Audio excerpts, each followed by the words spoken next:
Assalamualaikum warahmatullahi wabarakatuh. Pada kali ini kami akan menjelaskan teks argumentasi mata pelajaran Bahasa Indonesia. Halo, perkenalkan nama saya Andri Ferdian Lovero Sianturi dari kelas 11-4.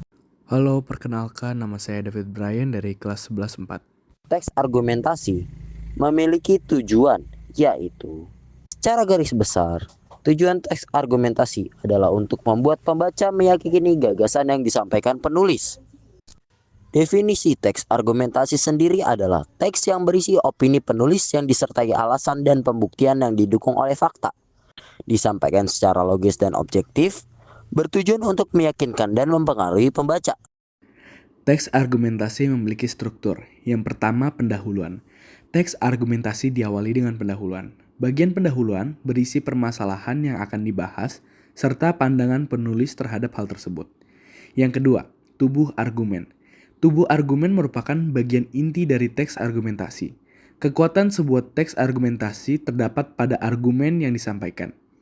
Bagian tubuh argumen juga menampilkan data atau pendapat pakar yang dapat memperkuat argumen. Yang ketiga, kesimpulan. Pada bagian ini, persoalan yang dibahas serta argumen yang telah dipaparkan disimpulkan secara singkat. Bagian ini sekaligus menutup dan mengakhiri teks. Teks argumentasi juga memiliki ciri-ciri sebagai berikut, yaitu A. Mampu menunjukkan bukti dan kebenaran pendapat yang dikemukakan penulis. B. Menggunakan bahasa denotatif atau bahasa yang sebenarnya dan tegas serta tidak berbelit-belit. C. Ditulis berdasarkan analisis rasional atau berdasar fakta. D. Ditulis secara objektif dan menghindari unsur-unsur emosional. Di dalam teks argumentasi terdapat kalimat fakta dan kalimat opini. Kalimat fakta yang pertama memiliki data akurat. Dalam kalimat fakta terdapat data yang jelas. Di dalam kalimat, data tersebut dapat berupa bilangan statistik, tanggal dan waktu kejadian, maupun hal lain yang telah terverifikasi. Yang kedua, bersifat objektif. Objektif dalam kalimat fakta adalah pernyataan yang terdapat di dalamnya bersifat umum dan telah diakui kebenarannya oleh banyak pihak, khususnya oleh badan atau lembaga resmi. Yang ketiga, benar-benar terjadi. Sebuah kalimat dapat dianggap sebagai fakta jika pernyataan di dalamnya memaparkan situasi yang benar-benar terjadi. Benar-benar terjadi berarti seseorang bisa melihatnya dengan mata kepala sendiri ataupun mendengar laporan beritanya dari pihak yang berwenang. Kalimat opini. Yang pertama, mengandung pendapat pribadi, yaitu kalimat opini berisi pendapat pribadi. Dalam beberapa kasus, pada kalimat opini ditemukan pernyataan dari orang yang sudah terkenal sehingga terkesan sebagai fakta. Padahal, perkataan orang itu juga masih sebatas pendapat yang belum bisa dibuktikan kebenarannya. Yang kedua, bersifat subjektif.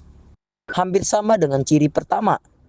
Ciri kedua dari kalimat opini adalah pernyataan yang dipaparkan cenderung subjektif.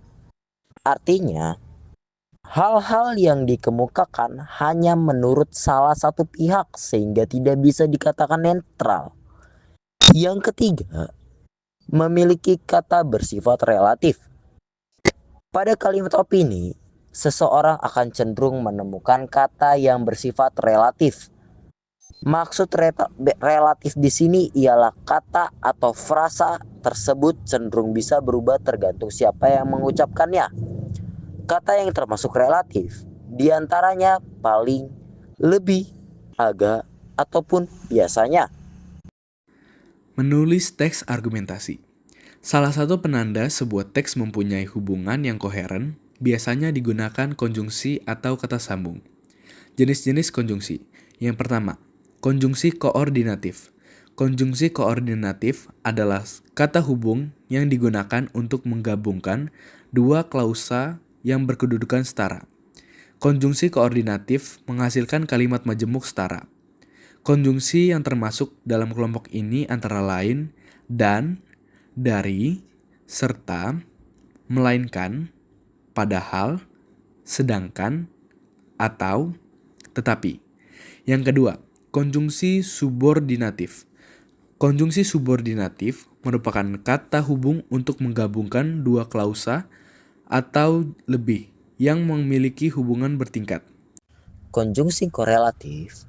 Konjungsi korelatif merupakan kata hubung yang menghubungkan dua kata, frasa, atau klausa, di mana kedua unsur tersebut memiliki fungsi sintaksis yang sama-sama subjek. Misalnya, contoh kalimat, tidak hanya mereka yang pergi, tetapi juga kita.